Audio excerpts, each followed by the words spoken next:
Have you ever looked back at the moment you chose love over everything? Your family, your comfort, your future, and asked yourself, was I foolish or was I just human? That is the question precious Adeyemi would spend years trying to answer. And by the time she found the truth, it would cost her more than she ever imagined. She was born into a world that other people only dreamed about. The Adeyemi name carried weight in Lagos. Her father, Chief Emeka Adeyemi, had built an empire in real estate and oil trading over 3 decades. Their home in Victoria Island was a statement. White marble floors, high ceilings, staff who moved like shadows and spoke only when spoken to.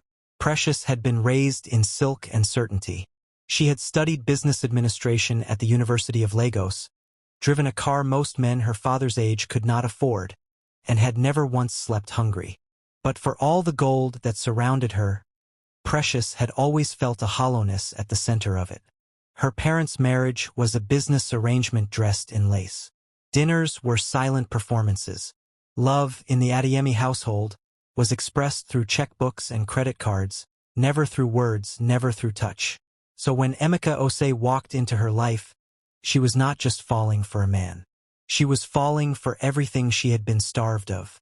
They had met at a rooftop art exhibition, one of those fashionable Lagos events where the wine was expensive and the conversations were pretentious. Emeka was different. He was not wealthy. He was not connected. He wore a plain white shirt and had the kind of eyes that made you feel like you were the only person in a crowded room. He laughed easily, spoke honestly, and when he asked Precious what she truly wanted from life, not what her father wanted, not what society expected, she had no answer. And somehow that vulnerability, that inability to perform, had drawn him to her. He was working at a mid-sized logistics company, earning enough to survive in a small flat in Surulere. He had ambition, yes, he spoke of starting his own freight business one day, but ambition without capital was just a dream wearing shoes. Her family saw this immediately. That boy has nothing, her father said one evening, his voice as flat and final as a gavel. Nothing to offer you. Nothing to offer this family. Her mother said nothing. She never did. She simply looked at her daughter with eyes that said, "Do not be foolish." But Precious had spent 26 years doing what was expected of her. She was tired. The conversation that ended everything happened on a Tuesday night in December. She had come home late from seeing Emeka, still warm from his laughter, still carrying the scent of his cologne on her blouse. Her father was waiting in the sitting room, the house staff dismissed, the television off. That alone told her everything. "If you continue with this boy," Chief Adeyemi said quietly, "you will leave this house, and you will leave it with nothing." Precious stood very still for a long moment. Then she went upstairs, packed 2 bags, and was gone before midnight. She moved into Emeka's flat in Surulere. It was small, 2 rooms, a bathroom whose pipe knocked every morning, a kitchen that smelled faintly of old oil. But Emeka made it feel like a sanctuary. He cooked jollof rice on their first night together, terribly, laughing at himself, and Precious had laughed too, sitting cross-legged on his floor because there was no dining table, eating from mismatched plates. She had never been happier. He called her Pri, shortening her name like it belonged to him. He left notes on the bathroom mirror written in his messy handwriting. He remembered the small things. That she hated too much pepper, that she liked the window open when she slept, that her mood always dipped on Sunday evenings and she needed music more than conversation. "We're going to be something," he would whisper to her at night, his hand in her hair. "You and me, together. Just watch." She believed him completely. What she did not tell him, what she had not told anyone, was that she had not left her family's money behind when she left their house.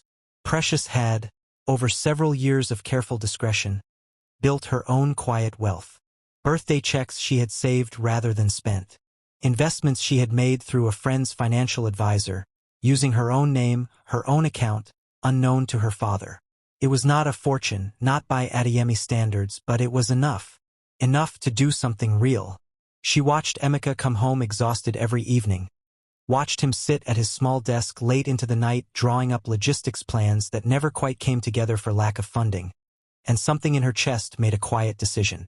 She would help him, but she would do it silently. She did not want him to feel indebted. She did not want the power dynamic to shift between them. She wanted him to believe, as she believed, that they were building this together as equals. Through a registered business name she had set up years prior, a small holding company called Goldvine Investments, she arranged for capital injection into Emeka's logistics venture. She found a trusted contact to make the introduction, presenting it as an investor who believed in the business model. Emeka never questioned it. He was too excited, too hungry for the opportunity. He signed the partnership agreement with shaking hands and celebrated that night like a man reborn. Precious smiled and said nothing. She held her secret like a mother holds a sleeping child, carefully, tenderly, afraid that if she shifted, it would wake. For months after she moved in, Precious discovered she was pregnant. She sat on the bathroom floor for a long time after seeing the result, the test stick resting on the edge of the sink. Her emotions did not arrive in any logical order. There was fear first, swift and cold. Then joy, slow and golden, spreading through her like sunrise. Then something else, a deep cellular certainty. This child was the next chapter. This was the beginning of the family she had always wanted, one built on love, not legacy. She told Emeka that evening. He stood in the doorway of the kitchen, still in his work clothes, and for a moment he did not speak. Then he crossed the room in 3 strides and held her so tightly she laughed and told him to be careful. "We're going to be a family," he said into her shoulder. His voice was rough with emotion. "A real family, Pri." Those weeks that followed were the most beautiful of her life. He bought prenatal vitamins before she could ask. He read articles about pregnancy symptoms and sent her voice notes in the middle of the day to check on her. He rubbed her feet when they swelled. He talked to her stomach, low and ridiculous and sweet, and Precious would lie there watching him, thinking, "I made the right choice. Whatever it cost me, I made the right choice." The business began to grow. Within 3 months of the funding, Emeka had secured 2 corporate freight contracts. He hired 4 staff members. He moved his operation from a shared space in Surulere to a proper office in Ikeja. He bought a second-hand Prado, his first car, and drove it home to show Precious with the energy of a child on Christmas morning. She was proud of him, genuinely. She pressed more capital through Goldvine quietly, watching him flourish, feeling the particular satisfaction of a gardener who tends a plant in secret and watches it bloom in the sun. But success, it turned out, had a scent. And that scent attracted other things. Her name was Yewande Balogun, director of operations at Apex Continental, one of the logistics companies that had given Emeka his first major contract. She was 41, polished, unmarried, and the kind of woman who filled every room she entered without raising her voice. Emeka spoke of her first in professional tones. "My contact at Apex? The director. She's very sharp. She understands the industry." Then the mentions grew more frequent, more familiar. "Yewande thinks we should expand the fleet. Yewande says the northern corridor is where the money is." Precious noticed.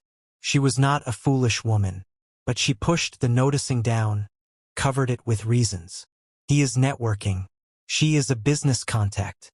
This is what growth looks like. The first time he raised his voice at her, she told herself he was under pressure. He had come home late, the 3rd time that week, and she had asked gently where he had been. He had looked at her with an expression she had never seen on his face before. Irritation. Real, sharp irritation. As though her question were an inconvenience. "I'm running a business, Precious. I don't have time to report to you every hour." She had said nothing. She had gone to bed. She lay in the dark listening to him shower and told herself, "He is stressed. This is temporary. He loves you." But stress does not explain how a man stops touching you. Stress does not explain the new password on his phone.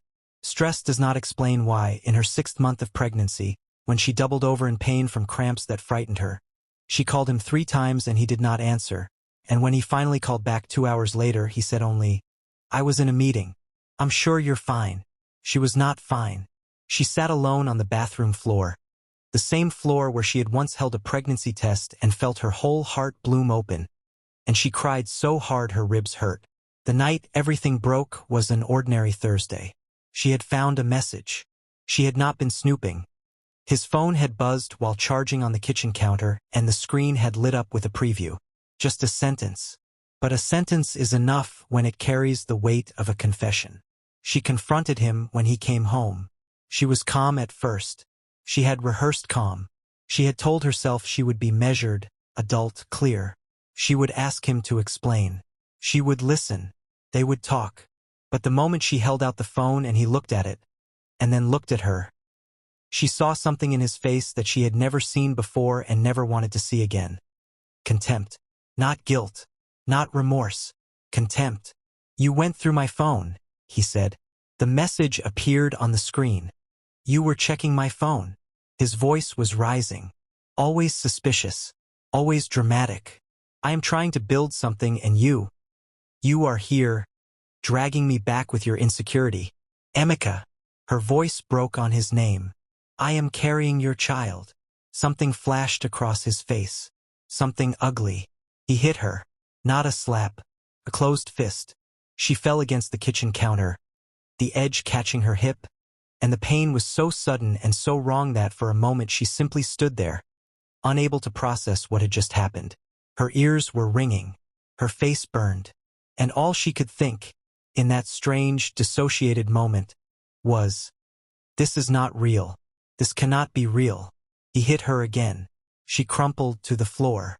She tried to shield her stomach, her hands going instinctively to the place where her baby lived. She was screaming.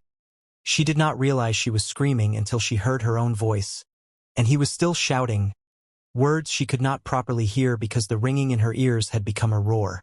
Then there was a different pain, lower, deeper, the kind of pain that is not about muscle or bone.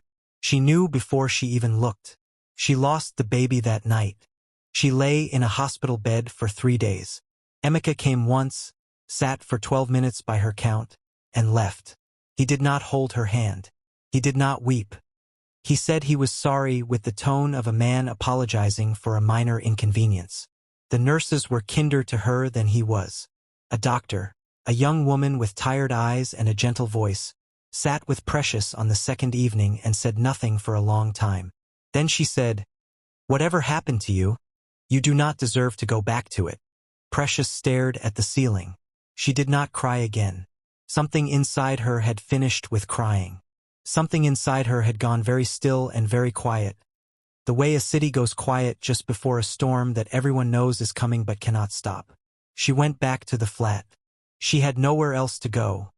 She could not give him the satisfaction of knowing she was defeated, and she was not ready to show her hand. Not yet. But Precious Adeyemi was no longer the woman who had packed 2 bags on a Tuesday night and walked away from everything for love. That woman was gone.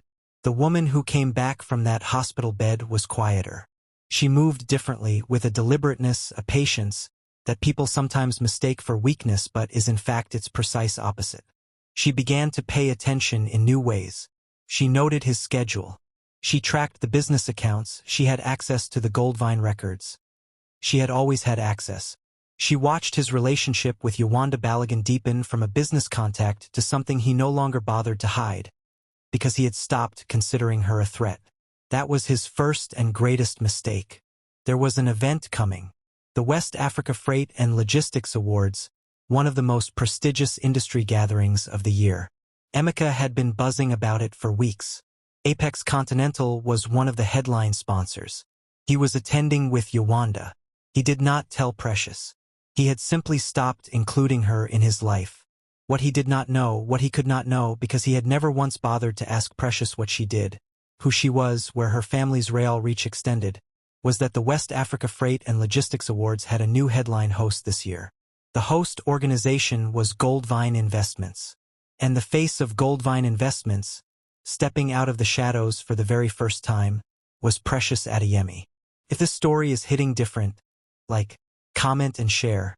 Let someone else feel this too. Subscribe and stay close.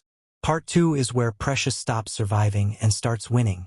Subscribe now, Part 2 drops soon, and you do not want to miss what she does next.